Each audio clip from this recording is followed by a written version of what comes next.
नमस्ते मित्रहरू, उम्मीद है आप सब टकाटक होंगे। आज हम आपको ले चलते हैं एक ऐसे देश की सैर पर जो दुनिया की सबसे ऊंची चोटी माउंट एवरेस्ट का घर है, जहां हिमालय की बर्फीली चोटियां तराई के हरे भरे मैदानों से मिलती हैं। दुनिया का एकमात्र ऐसा देश जो कभी किसी विदेशी शक्ति का गुलाम नहीं बना, जहां से मनीषा कोइराला भी है, ये है नेपाल। साउथ एशिया का एक लैंडलॉक्ड देश जो हिमालय की गोद में बसा है। इसकी सीमाएं उत्तर में चीन, तिब्बत और दक्षिण पूर्व पश्चिम में भारत के 5 राज्यों यूपी, बिहार, वेस्ट बंगाल और सिक्किम से लगती हैं। इसका साइज ऑलमोस्ट समलंबाकार है। प्रशासनिक रूप से पूरा देश 7 राज्यों में बंटा हुआ है। ये देश 1,47,516 वर्ग किलोमीटर के भूभाग पर अपने पंख फैलाए हुए है। काठमांडू देश की राजधानी और सबसे बड़ा शहर है जो हिमालय की घाटी में बसी है। इसके अन्य प्रमुख शहर पोखरा, विराटनगर, ललितपुर, भरतपुर, बीरगंज, धरान, जनकपुर और नेपालगंज है। ये शहर नेपाल की विविधता को दर्शाते हैं।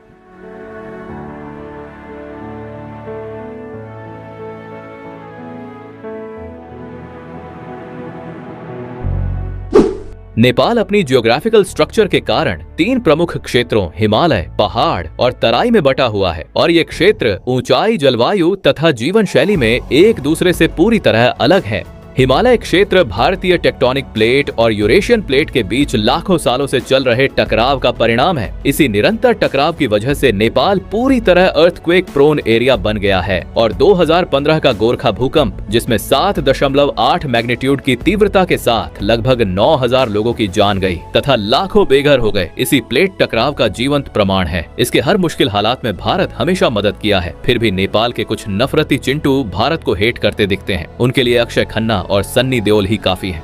रहमान डकैत की दी हुई मौत बड़ी कसाईनुमा होती है।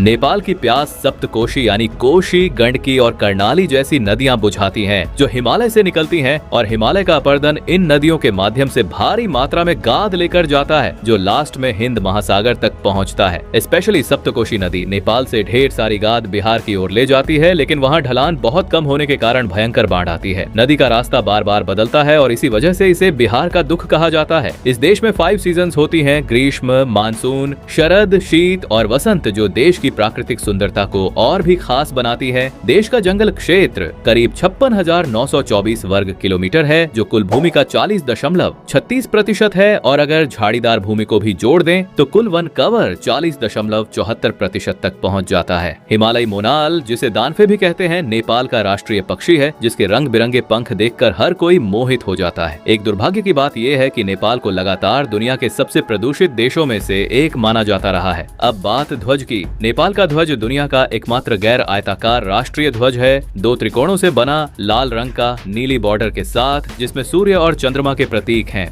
यह प्राचीन समय से प्रेरित है और शांति व साहस का प्रतीक है। इसकी करेंसी नेपाली रुपया है। एक नेपाली रुपया लगभग 0.62 भारतीय पैसे के बराबर। नेपाल में कैश और डिजिटल पेमेंट दोनों चलते हैं। ये देश न सिर्फ प्राकृतिक सौंदर्य से भरपूर है, बल्कि सांस्कृतिक धरोहर से भी। चलिए आगे बढ़ते हैं इतिहास की ओर। नेपाल का इतिहास वैदिक काल से शुरू होता है, जब नेपाल नाम का उल्लेख वेदों में मिलता है। प्राचीन समय में यहाँ हिंदू और बौद्ध संस्कृति फली फूली। इसका जनकपुर मिथिला राज्य की राजधानी था, जहाँ राजा जनक की पुत्री देवी सीता का पालन पोषण हुआ और उनका भगवान राम से विवाह हुआ। गौतम बुद्ध का जन्म लुम्बिनी में हुआ, जो दक्षिणी नेपाल में है। काठमांडू घाटी नेवार संस्कृति का केंद्र थी, जहाँ रेशम मार्ग के व्यापारी फलते फूलते थे। 18वीं शताब्दी में गोरखा राजा पृथ्वी नारायण शाह ने नेपाल को एकीकृत किया और शाह वंश ने शासन किया। ब्रिटिश इंडिया के साथ गठबंधन रहा, लेकिन नेपाल कभी कॉलोनीज नहीं बना। 1951 में लोकतंत्र आया, लेकिन राजाओं ने इसे सस्पेंड कर दिया। 1990 से 2000 के दशक में माओवादी गृह युद्ध चला, जिसमें 16,000 लोग मारे गए। 2008 में राजशाही समाप्त हुई और नेपाल गणराज्य बना। 2015 का संविधान ने इसे संघीय गणराज्य बनाया, 7 प्रांतों में बांटा। साल 2025 के सितंबर माह में सोशल मीडिया प्रतिबंध और आर्थिक असमानता के खिलाफ जेएनजी युवाओं ने विरोध किया। काठमांडू में दंगे हुए, दर्जनों मारे गए, संसद को नुकसान पहुंचा। प्रधानमंत्री केपी शर्मा ओली इस्तीफा देकर भाग गए। सेना ने नियंत्रण लिया और former chief justice Sushila Karki अंतरिम पीएम बनी।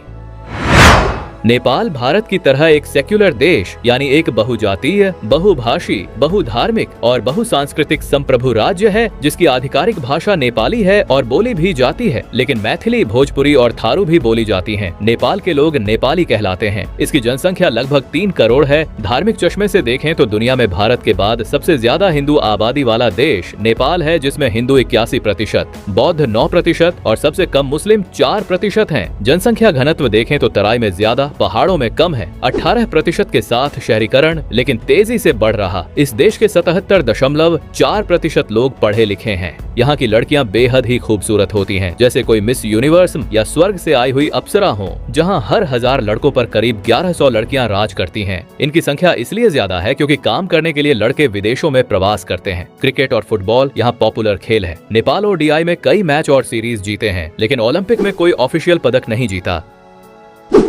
नेपाल की संस्कृति डाइवर्स है। यहाँ दशईं, तिहार, दीपावली जैसा, छठ, होली जैसे त्योहार और गढ़िमाई महोत्सव मनाए जाते हैं। गढ़िमाई महोत्सव में लाखों जानवरों की बलि दी जाती है, लेकिन पशु अधिकारवादी विरोध करते हैं। पहनावा देखें तो पुरुष द्वारा सुरवाल, ढाका टोपी और महिलाएं गुनियो चोलो और साड़ी पहनती हैं। यानी महिलाओं का पहनावा भारतीय हिंदू नारियों जैसा है। शेरपा चुबा पुरुष महिला दोनों पहनते हैं, लेकिन पिछले कुछ सालों में नेपाल के फैशन में वेस्टर्न कल्चर ने अपना प्रभाव जमा लिया है। शहरों में कुर्ता, सुरवाल और साड़ी रोज नहीं पहना जाता। अब युवा महिलाओं द्वारा शायद ही पहना जाता है, क्योंकि वे जीन्स को अधिक पसंद करती हैं। धोती अब लगभग केवल तांत्रिकों और हिंदू पुजारियों का धार्मिक वस्त्र बनकर रह गई है। खाने पीने की बात करें तो मुख्य भोजन दाल भात और तरकारी है, जो इसका नेशनल फूड भी है। चिवरा, मोमो, डिंडो, कोदो और सेल रोटी जैसे जायकेदार भोजन का चटकारा ले सकते हैं। कह सकते हैं लोग शाकाहारी ज्यादा हैं, लेकिन मीट भी खाते हैं। नेपाल की नाइट लाइफ काफी जीवंत और मजेदार है, लेकिन यह थाईलैंड या गोवा जैसी वाइल्ड पार्टी वाली नहीं है। नेपाल में नाइट लाइफ मुख्य रूप से काठमांडू और पोखरा तक सीमित है, जहां पर्यटक क्षेत्रों में बार, क्लब, लाइव पार्टी म्यूजिक और रूफटॉप वाइब्स मिलते हैं। देश कंजर्वेटिव होने के कारण क्लब्स देर रात आमतौर पर 1 AM तक बंद हो जाते हैं, लेकिन कुछ जगहों पर पार्टी लेट तक चलती है, जहां आप भी 2-4 ठुमके मार लेना।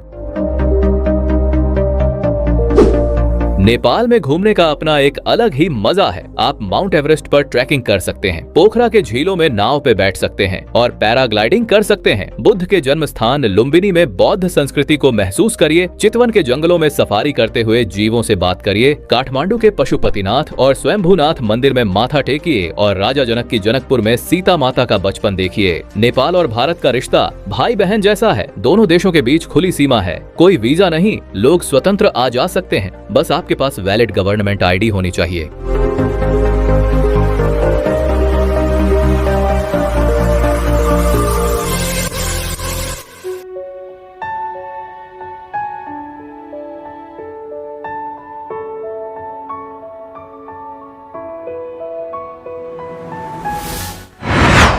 नेपाल की अर्थव्यवस्था अभी भी काफी पिछड़ी हुई है और दुनिया के सबसे गरीब देशों में से एक मानी जाती है। नेपाल का कुल GDP करीब 40 से 45 बिलियन डॉलर तक पहुंच गया है। इसकी अर्थव्यवस्था का सबसे बड़ा हिस्सा सर्विस सेक्टर से आता है, जो 58% है। बाकी खेतीबाड़ी से 28% और उद्योग से सिर्फ 14% आता है। देश में कुल 1.68 करोड़ लोग काम करते हैं, यानी लेबर फोर्स काफी बड़ी है, लेकिन लाखों अनस्किल्ड मजदूर विदेशों में जाते हैं, खासकर भारत, बांग्लादेश,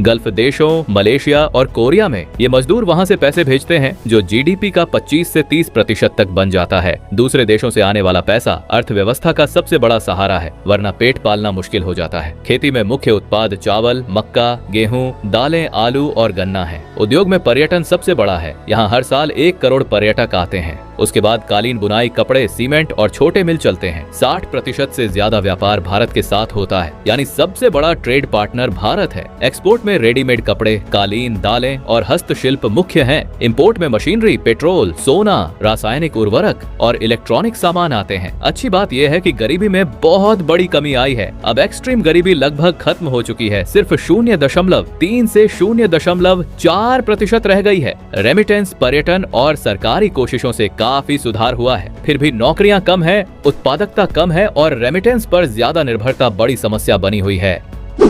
नेपाल की परिवहन व्यवस्था अभी भी मुख्य रूप से सड़क और हवाई मार्गों पर टिकी हुई है, क्योंकि देश पहाड़ी और जंगली इलाकों से भरा है।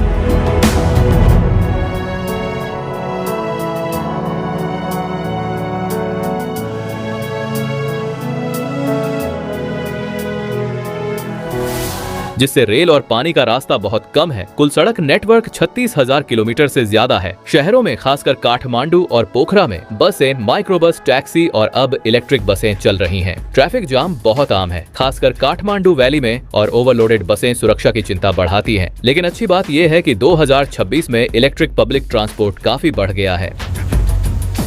रेलवे बहुत सीमित है। सिर्फ तराई इलाके में जनकपुर जयनगर भारत से जुड़ी और कुछ एक्सटेंशन जैसे बिजलपुरा तक। भारत के साथ नई रेल लाइनें जैसे रुपेडीहा नेपालगंज 2026 में शुरू हो रही हैं या सर्वे चल रहा है जो कनेक्टिविटी बढ़ाएगी। हवाई यात्रा काफी महत्वपूर्ण है क्योंकि पहाड़ी इलाकों में सड़क नहीं पहुंचती। त्रिभुवन इंटरनेशनल एयरपोर्ट काठमांडू में मुख्य है और कई छोटे घरेलू एयरपोर्ट लुकला, पोखरा, नेपालगंज ट्रेकिंग और रिमोट एरिया के लिए हैं। भारत से डायरेक्ट फ्लाइट्स बहुत हैं। भारत के साथ परिवहन बहुत मजबूत जुड़ा है। इसका व्यापार सड़क से, बॉर्डर क्रॉसिंग से होता है और कोलकाता के पोर्ट से दूसरे देशों का सामान आता है। ट्रैवल करने वाले को ग्रुप में जाना और मौसम चेक करना चाहिए। नेपाल एक जादुई देश है, इतिहास से लेकर संस्कृति तक। उम्मीद है यह वीडियो आपको पसंद आया। घूमने जाएं, लेकिन पर्यावरण का ध्यान रखें। सब्सक्राइब करें, लाइक करें। नमस्कार।